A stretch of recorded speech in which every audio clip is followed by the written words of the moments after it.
I've been in law enforcement for 33 years, and this is absolutely the most horrible thing I've ever seen when it comes to victimization of children. The sheriff of Bibb County releasing new shocking details in a case that's best described as a child sex trafficking ring. And WVTM 13's Lisa Crane, she's been following this story for us. She's live and local at the sheriff's office right now. So Lisa, what did you learn today? Well, the most tragic news coming from that press conference today is that they have identified 10 victims, boys and girls, as old as 15 and as young as 3 years old, and they believe there are more of those victims out there. Now, we want to warn you, the details in this case are very disturbing, and some of the images we're going to show you may also be upsetting. But today, Sheriff Jody Wade actually released the picture of the inside of the bunker where they say the atrocities took place. For as long as 2 years this was going on. Authorities say the child victims were tied to that bed and that chair, as well as a pole in that bunker. Then people paid money to violate them. Now, you can see the outside of the building. It was built as a storm shelter, but used as a den of horrors for these children. Take a look at the now 7 people who have been arrested in this case. It appears the first person you see there, Andres Trejo, was running the operation. He's charged with multiple counts of human trafficking. The other 6 people, Chase McElroy, Dalton Terrell, Timothy St. John, Rebecca Brewer, Ricky Terrell, and Sarah Terrell, are facing charges from rape, sodomy, sexual torture, to human trafficking, kidnapping, even bestiality. The sheriff today spoke with how the alleged perpetrators found the victims. Unfortunately, animals like this, they do have their own network. They've got people that they can call. They've got ads they can take out, be it on any kind of social media platform or something like that. So it is somewhat of an underground thing, but it is well known. Not all the offenders were necessarily familiar with the people that they were purchasing the kids from. Now, the sheriff says there are many victims are children of the accused. The victims, many of them anyway, are children of the accused. Not only does the sheriff believe that there are more victims out there, but he also believes they're going to be making more arrests in this case. There may be more perpetrators as well. Coming up at 5, we're going to hear from the sheriff on why the Department of Homeland Security is also involved in this investigation. Live in Bibb County, Lisa Crane, WVTM 13. The case first started in February of this year. The Department of Human Resources had information that there was possible sexual abuse going on at the residence on Aaron Drive. They contacted the sheriff's office, and Chris and Justin immediately responded there, and they were able to determine that yes, there was sexual abuse of children occurring there. This was occurring in what had been referred to as a bunker. It's actually a storm shelter. When you pull into the driveway, it just looks like a shed where you park cars, but when you go around back, it's actually an underground storm cellar. It's where all these incidences took place.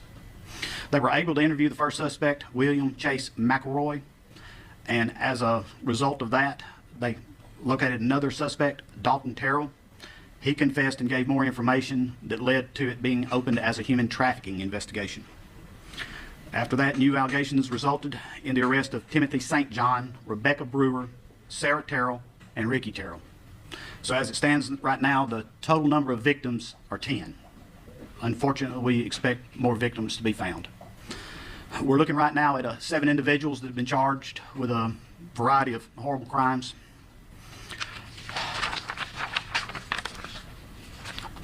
The first suspect is William Chase McElroy. The victim's age ranged in age from 3 to 10 years old. His charges are 4 counts of rape first, 6 counts of sodomy first, 6 counts of human trafficking, 4 counts of kidnapping first. And we have mugshots available for you that we'll provide you after the conference. The second arrest is of Dalton Terrell. His charges are rape first, 5 counts, sodomy first, 7 counts, human trafficking, 6 counts, kidnapping first, 4 counts. The third arrest is Andres Velasquez Trejo. His charges are 6 counts of human trafficking, those victims ranging in age from 3 to 15 years old. Next is Timothy Dale St. John Jr. His charges are 2 counts of rape first, 4 counts of sodomy first, 4 counts of human trafficking, 3 counts of kidnapping first, 1 count of bestiality, 1 count of aggravated cruelty to animals. In addition to the animals, the victims ranged in age from 3 to 10 years old. Next is Rebecca Brewer.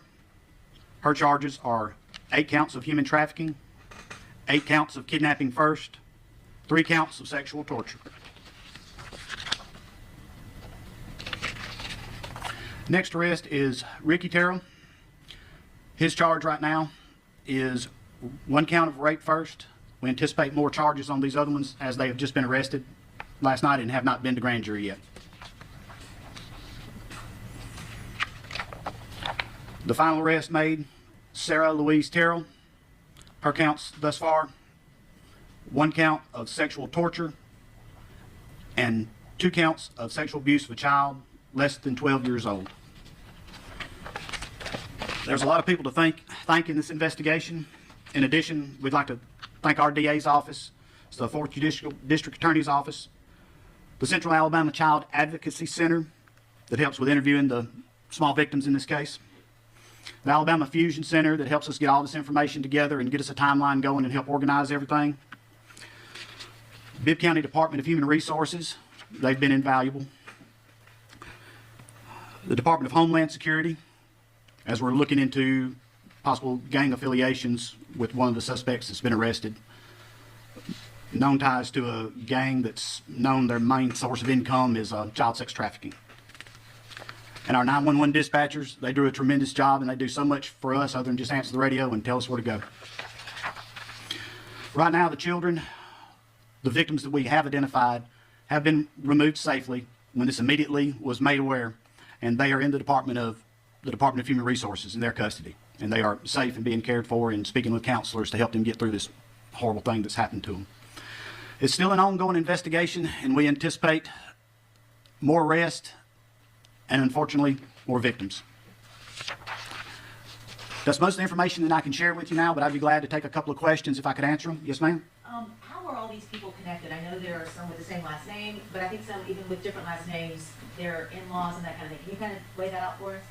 Correct. And for the privacy of the children, I'll just suffice it to say that yes, some of the victims, the offenders, were their parents and different relatives and things like that, which you can draw from the last names being the same as the offenders and victims. So yes. But as far as this, there was a suspicion by the Department of Human Resources there was child abuse going on there, and that's when they contacted us to open the investigation. Immediately, victims removed and arrests began being made. Different numbers. I understand that sometimes they could make up to $1,000 a night. That was there, bound to a bed that was there, or in a chair that was there. Sometimes there would be multiple people that would come by and victimize these children on a nightly basis. And do you know how much they were paying, or was it different?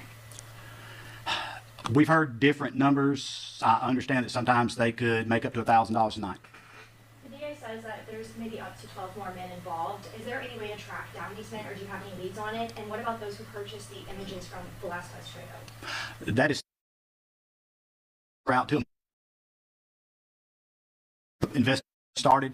So yeah, I was waiting until a time such as this when we had the known victims safe and the for sure known suspects in custody before we wanted to give out a lot of information on this case, but it is still ongoing. And like I said earlier, unfortunately, I'm afraid there's going to be more victims and many more suspects. And these guys are diligent and they're going to run down everybody they can.